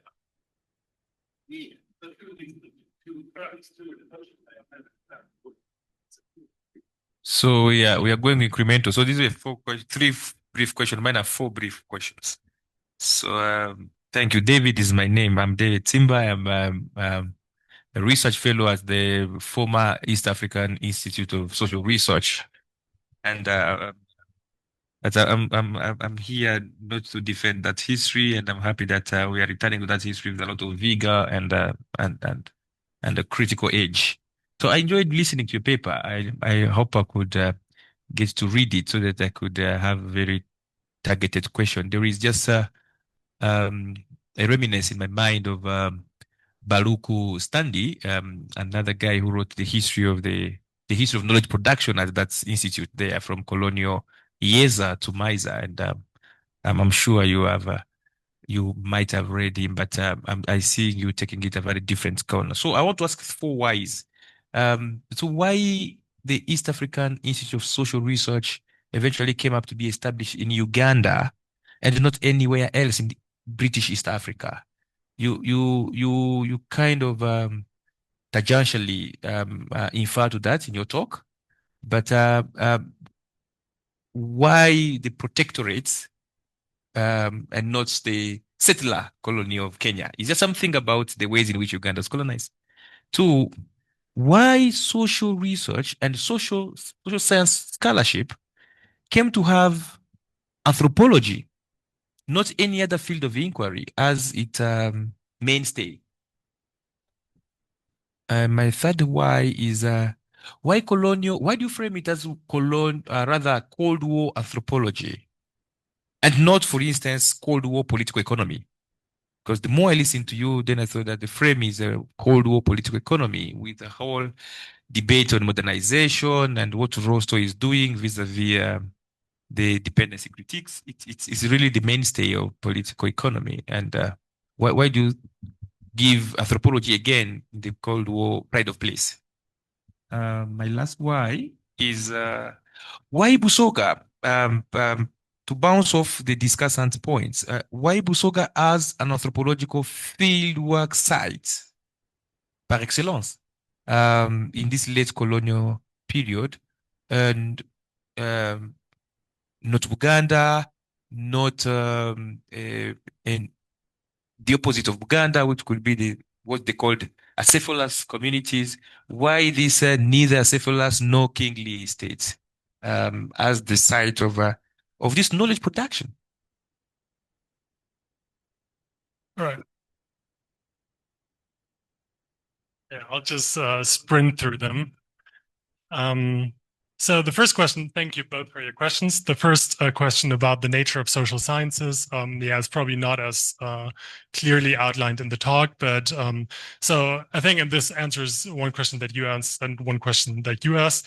Basically, until that time, anthropology is the only Western social science that is seen as applicable to non-Western societies, right? So the development of the idea that political economy or economics or political science or sociology apply to non-Western societies also is really something that develops in the early 1950s. And this is something that I talk about in the other chapters of my dissertation. But back until that time, anyone who was interested, for whatever reason, in non-Western societies had to do it through anthropology. There was basically no other way, just the way the fields were constituted at the time. Yes, the question of East Africanization, well taken. It's, I think, a bit more addressed in different parts of the dissertation as I think about it. I would say that it serves as a stepping stone still, conceptually at a certain point, that we move from a framework in which social science is really about very local communities, and then all of a sudden we have this East African-wide imaginary, and then it moves to the global from that. So I think it's really like an intermediary in a process. And American social science and slavery, I totally agree. Slavery and the Black American experience is constitutive again for political science and sociology. So sociology really comes from Chicago. I mean, it's a different department in Chicago, but it's really about the experiences of rural to urban migrants in Chicago and sort of how that works, right? That is like one of the key. So race in America is one of the key focuses of American sociology. For American anthropology, it's Native American communities, because in the categories of that era, you can't tell the same story about Black American communities and Native American communities, because one have Black Americans have gone through industrialization, and they work in factories and they live in cities, so they're not anthropological subjects. But this is, I promise you, it's part of my dissertation. Yeah. So for American anthropology, it's really Native American communities and Central America. That's the research. That's the connecting point. And it's, for all of these guys, it's a big question that I don't know. People really debate over: are Black people in the United States similar to Africans at all? Are there equivalencies, or are these like different types of phenomena, basically? So this is hotly contested at the time. Why is the institute in Uganda? Basically, I think you gave the answer yourself, which is that white settler communities don't want social scientists, and they were very anything that might destabilize or further destabilize or cause political problems. So it's just like the government of Kenya and the government of Tanganyika both were much more skeptical of this than the government of Uganda. So Uganda was the place where it was put. And this just also had very idiosyncratic reasons as to who was the governor at the time and who knew who. And there's not, other than this, than settler colonialism, don't think there's like a great reason that's like underlying. It's just, Uganda was like the place where they accepted this. Why only anthropology? I think I touched on, but this is really the moment where that starts to change. And all of a sudden, or not all of a sudden, but it's really then in the 1950s, so only a couple of years later, that they hire economists at MISER, or the East African Institute. But that's not in the very first generation that I talk about. So that's in the mid-50s. And it all develops from there. But this really is still a point in time where basically, I mean, people would have to say they're a social anthropologist, or they're an economic anthropologist, or they're a legal anthropologist, but they had to be an anthropologist, basically, until this period to study non-Western and particularly African societies. And then the last question about Busoga, why Busoga? My answer to that would be that in a sense, it's very random what gets picked up and what becomes a famous book at some point, and how these things work. So there, again, I don't think there's like an inherent logic about why this, I mean, why this chapter is about Busoga, why Busoga played this role, is some colonial officials complained to an anthropologist. He then said, we have got to do a lot of research on Busoga. It was applied to this American guy who happened to become famous, right? So that's why this book exists, and it's widely read, and it's influential. But what I'm trying to explain, I think, in my dissertation topic also is how is knowledge about, or how is Africa as a social scientific category in the Cold War for Cold War social science in the 1950s and 60s produced, which is like this vast totalizing term, right? It covers everything. And my whole argument is, yeah, it's very random, particular people in particular places. So there's the East African Institute of Social Research. There's a couple of people who are in Accra in Ghana. Then there's the Rhodes Livingston Institute in Northern Rhodesia, Zambia, right? Then there's like 2 or 3 other institutions. And it's just like these very random local places that then produce in the American sociological imagination, Africa as like a universal category.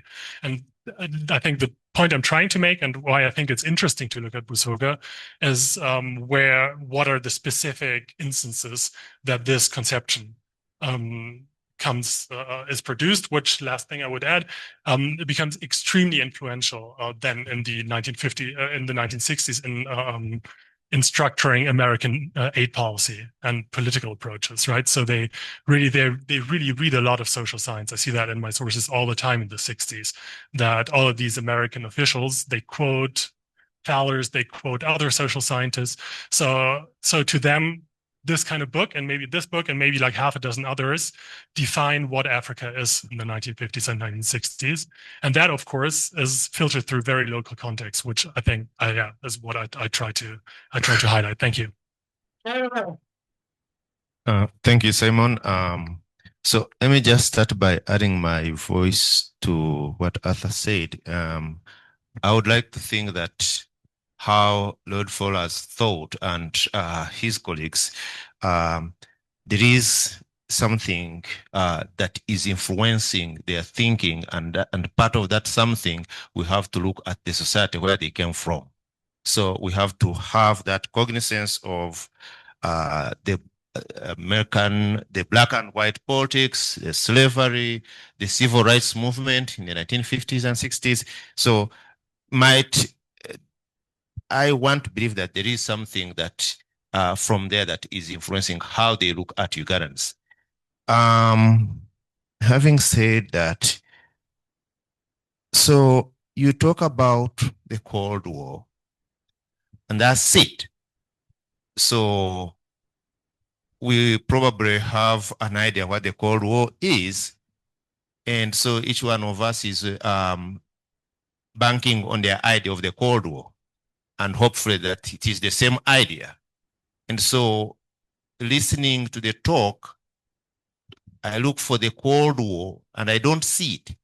My understanding, the Cold War has the 2 blocks, the East and the West. Okay. I see only one block led by the US. And so there is no mention of the other block, which to me then would bring the idea of the Cold War. So the Cold War is just mentioned, but when we go into the actions, maybe I missed it. I don't see that, which tells me, without someone telling me, this is the Cold War, so that I can see that. So having said that, let me add that, can I read what the American social scientists are doing? Is it one way in which the Americans are is it a manifestation in which the Americans are trying to show that they are dominating the world, different aspects of the world? And I'm locating that now within the Cold War. I don't know. I could be reading it wrongly. And again, locating my question in the Cold War, are there alternative centers of knowledge production? Probably someone also could have asked such a question, other than the Americans and the British, but which we don't hear in this talk. and that these alternative centers of knowledge production, because of the noise, so to say, they are making, also pushes these others who are loud in this talk to act in particular ways. But that to understand how these who are loud in this talk acted, we need to have knowledge of the silenced voices and what they said. And in this, the discussant talked about Walter Rodney, but there are others in Latin America. Du Bois had already written his work, in as much as, of course, he's a historian, sociologist, which he explained in the Q&A earlier. But even here in Uganda, we have people who are producing work. There are people who are in conversation with Du Bois. Later, in the 60s, Nyerere is producing his work on Ujamaa. Milton Obote, his colleague, is also producing his work on the move to the left. Now, again, this to me brings in that idea of the Cold War, and we see it. And so I miss that in the talk. And lastly, so would one be right to understand the work of Lloyd Fallers, Audrey Richards, kind of as, these are technocrats. Sorry, these are like later training technocrats. Audrey Richards later edits East African Chiefs, 1960, I think that's when it came out. And then Lloyd Fallers is talking about Bantu bureaucracy. Are these like midwives to neocolonialism, overseeing the transfer of power technically? Okay, I got to stop there. Thank you.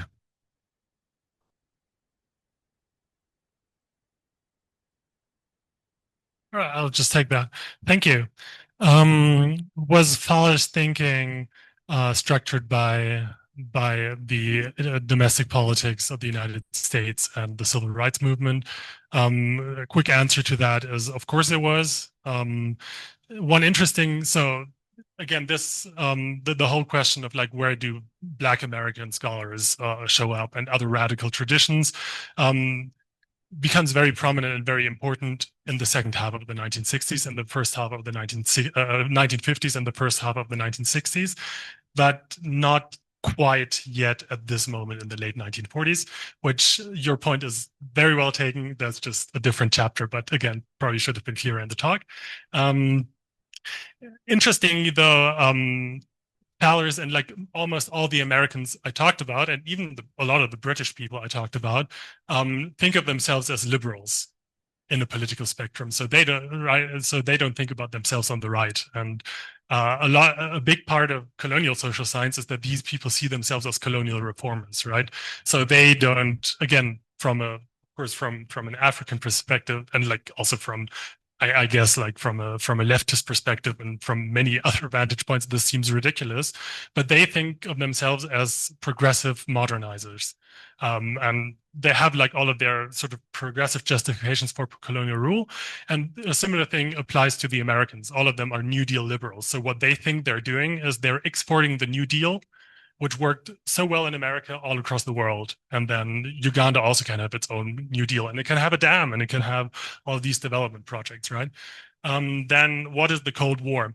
Yes, so first thing I would say is that it's interestingly, so on the base level, of course, all of this idea of a Soviet threat seeps in all the time, starting around this period, right? That if we don't get active now, the Soviets will come in, and there's also a lot of like very interesting research at the time about is so-called traditional African society susceptible to Soviet influence or not? Is African tradition, is it communist? Is it not communist? Is it actually anti-communist, right? So there's, and I talk about this actually in another chapter, but there's this big project of trying to identify the supposed cultural predispositions for Western style modernization, and also trying to identify the apparent cultural deficiencies that quote unquote deficiencies or features that would make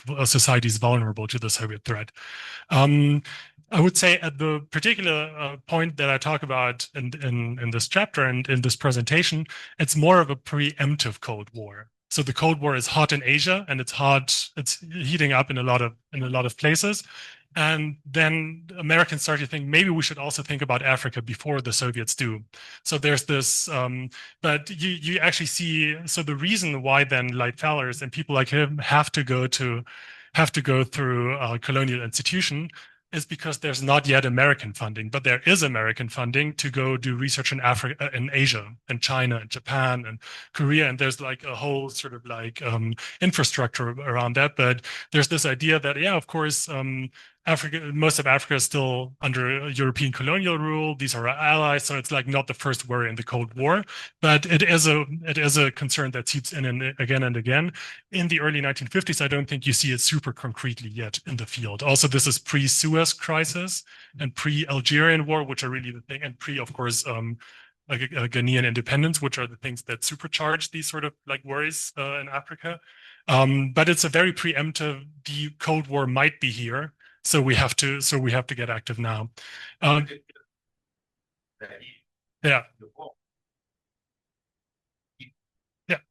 Yeah, I'm talking about, yeah, exactly. I mean, it's on the doorstep. It's like coming very soon, but at this point, there's still, you have to, I mean, in the early 1950s, the end of colonialism is not a done deal to these people.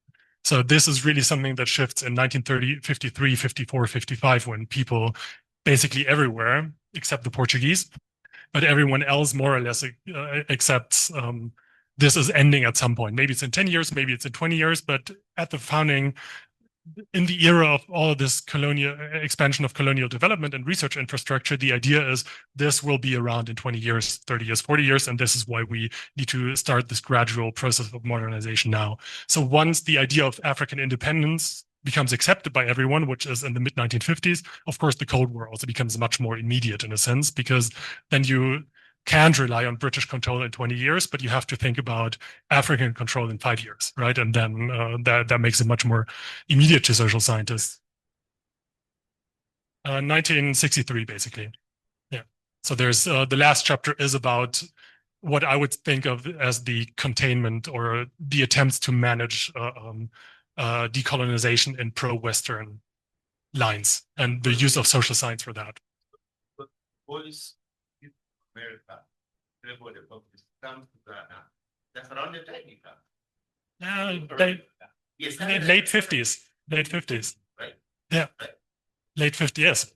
So Du Bois, I mean, this is so other traditions. I think, yes, do structure this history and this kind of work, but are very systematically excluded at the time. So Soviet scholars don't work on Africa at that period. This is something that really, there's one or two guys, Buterin. But this is something that develops in the late 1950s, early 1960s, but Soviets are absent from the field. And there's this very strong, so this talk is not to suggest that there's no African Americans who work on this, or no radical Africans who work on this, or no opposition. All of these exist and do their work or whatever.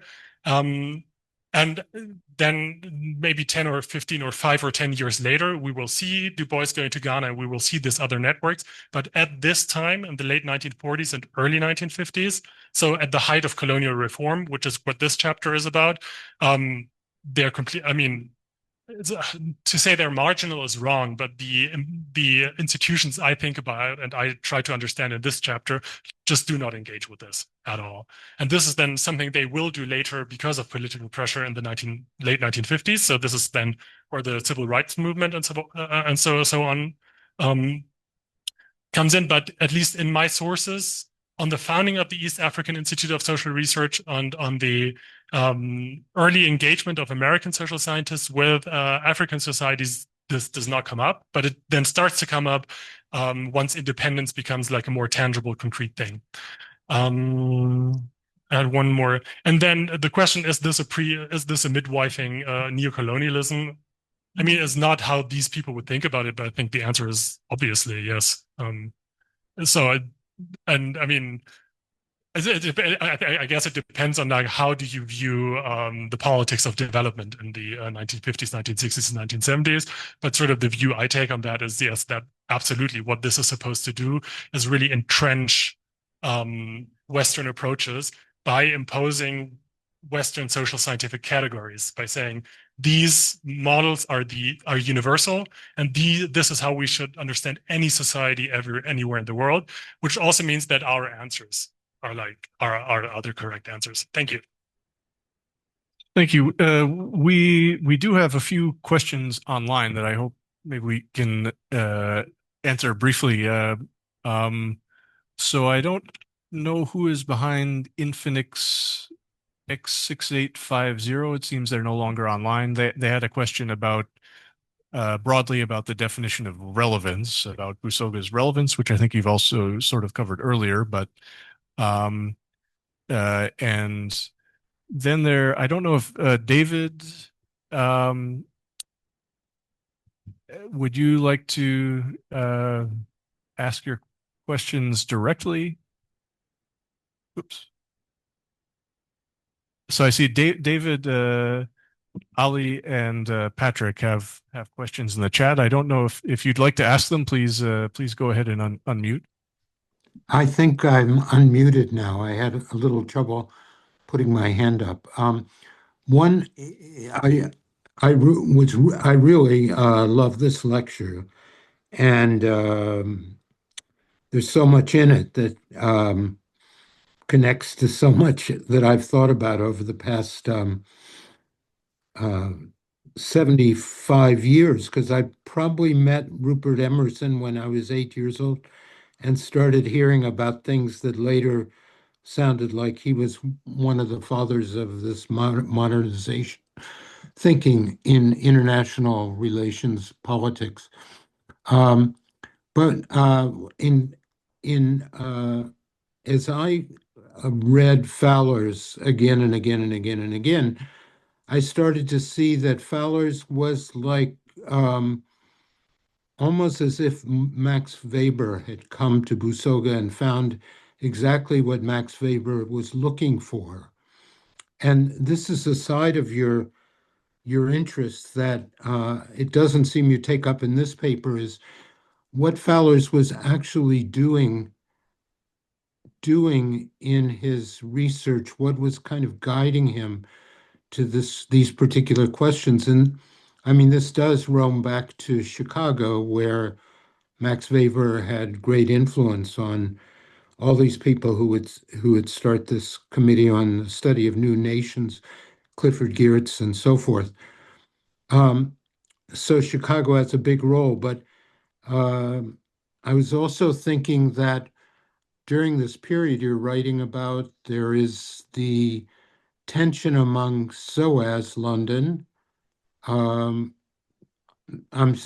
period of the 1950s, SOAS London, Oxford, and Cambridge. And you keep seeing Cambridge people showing up in Uganda. And one of them is Aidan Southall, who also is employed by Makerere and also spent time in Chicago. And I'm not sure whether he was mentioned or he might appear in a footnote in your work, but I think he was probably a predecessor in all this transit of ideas and relationships and goals. He was a predecessor to Fowler's. So those are two or three of my questions that I have. But I'd like to say I really like the talk. I'd like to sit down with you for about 3 days and talk to you about Fowler's, particularly with Ali, also, who's present. The fact that three of us are all thinking about Fowler's simultaneously is pretty interesting. Thanks. Thanks, David. I don't know if Ali, do you want to come in too?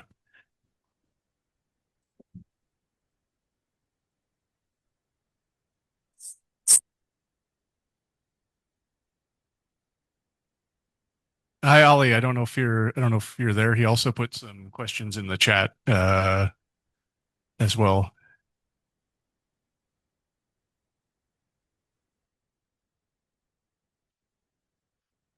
I don't know. Yeah, he's still muted. I don't know if we. Oh, so he says he's in a noisy environment. Should I? I'll read. Maybe I'll just quickly read them out loud so others can hear. So, Ali, I'm just going to read your comments here. Thank you for the presentation. Learned a lot, particularly about the wider context, which I was only vaguely aware of. Once Michel Foucault was criticized for creating in Discipline and Punish, I think a story too good to be true, meaning that after putting the framework, almost any practice could be interpreted as a pillar of the big project. I felt something similar when you connected many different behavior stances, such as applied anthropology, Eurocentric otherization, etc., all as examples of the great game of colonial Cold War social science alliance. So similarly about what brings this all together. Number two, it seems to me that I finally got CW Cold War. That your interpretation of Cold War social science diverged from Mark Solovey and others who produced a lot in the last 10 to 15 years, in the sense that you think the Cold War and British colonial context is more effective in knowledge production than Solovey and others believed, perhaps closer to, say, Price's concept of Cold War anthropology. So the question is maybe, what's your general view of Cold War social science? Thanks for that. And then an additional question from Patrick asks about an interpretation. What do you have to say about he says the interpretation of the Cold War by the Busoga. And I think that goes to a broader question about, is there not just awareness of, but theorization about global politics coming from below in Busoga that is uncomfortable. I think it seems to me like when does Fallers and that cohort have to confront very directly politics in their work? And it seems to me that's probably most obviously in the status of Buganda and the status of Indians in Uganda. And I wonder how there are particular topics that sort of compel them to confront forms of politics that confound modernization. And so then they become questions, the Buganda question, the Indian question, and sort of why those become questions and other things don't. Thanks everyone for the very interesting questions. Thank you so much, David. Max Weber and the reception of Weber in Chicago is super important to this project. I talk about Weber primarily in a different part of my dissertation, which is a chapter about David Apter, who wrote The Gold Coast in Transition, which is a very influential book about Gold Coast politics and political modernization in the 1950s, and who a year before Fallers actually, so to speak, brings Weber to Africa. So the discussion of Weber is in the David Apter chapter of my dissertation. But yes, they really, everything they encounter, and Fallers, it's exactly the same. Everything they encounter, they see through a sort of Weberian interpretation, and what I said earlier in the response about cultural predispositions for modernization is something they put in a very explicitly Weberian frame, and they read and especially Apter does this, read Weber's The Protestant Ethic as sort of as a guideline, basically, to identifying particular features in non-Western societies, or in this case in African societies, that are equivalent in some sort of way to Calvinism.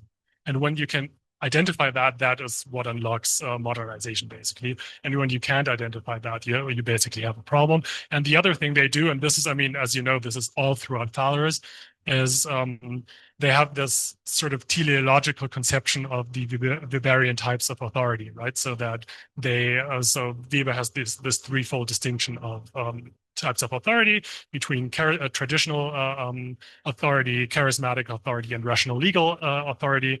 And so what these guys posit is that this is actually an evolutionary movement from traditional authority towards charismatic authority, which is political turbulence of great excitement and decolonization, all of these political problems. And then ultimately everything will resettle into bureaucratic norms along the Western. So that's the idea, and that is one of the central uses of the IMA in Africa. Then yes, so there is this entire there's this big rivalry, of course, in British anthropology between Oxford and Cambridge on the one side and the LSE on the other side. And I'm really looking at the LSE people as the people who dominated who were the big colonial modernizers and who dominated the colonial research institutions at the time. But of course, there's also something I discussed. They're not free of criticism. So Aidan Southall actually, yes, is a contemporary of Fallers, I would say. I mean, he is older, but he also joined, I mean, he was at Makerere before, then joined the Institute. Then when Audrey Richards retires in 1955, actually Lloyd Fallers becomes her successor for 2 years. And then he is in turn succeeded by Aidan Southall. So he's very much in this story also. Then towards Ali's questions, I'll try. Your first question, basically, I mean, as something I still struggle with, because I am in the process of writing this dissertation, and it would just be very easy in a sense to write a very neat story and look at these colonial predecessors and say this is completely equivalent to then Cold War modernization, and there are all these continuities, but of course there's also important differences. So one of the things that I have to be honest, I'm still trying to figure out is how far does this go, and like how far should I run with this thesis? And the same applies to your question about historiography, basically. So I think I'm very confident at this stage to say colonial roots, at least in Africa, which is the thing I look at in my dissertation, are much more important than common histories of social science make them out to be. And I think in that sense, I'm I'm closer to the Price argument. I think.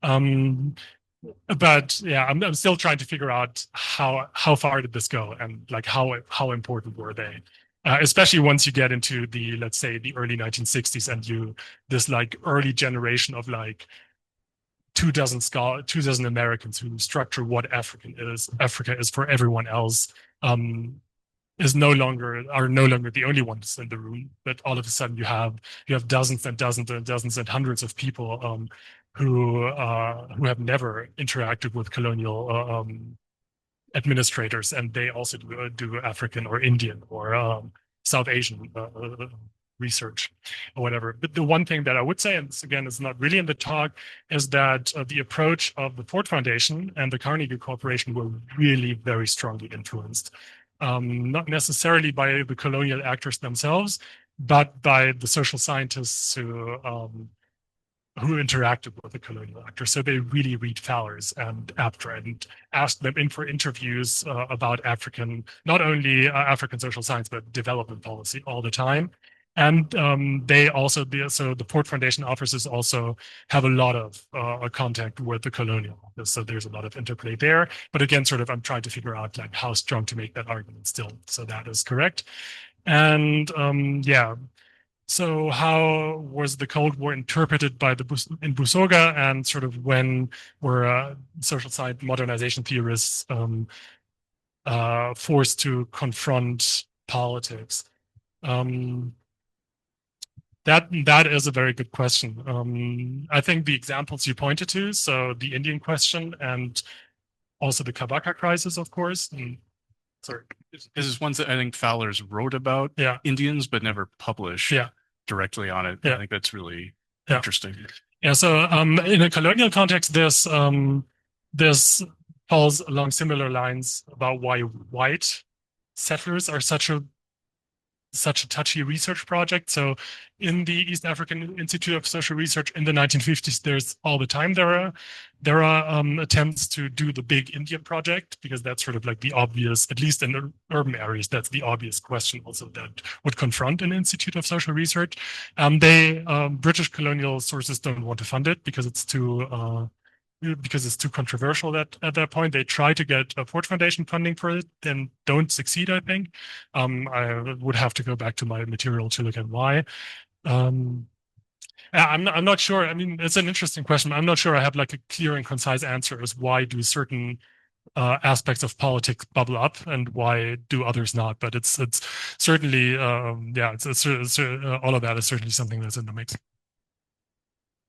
Well, thank you very much. We've gone well over our allotted time, but it's been really fascinating material. So thank you very much to Simon, to Moses, to everyone in attendance online, and hope to see you at the next seminar.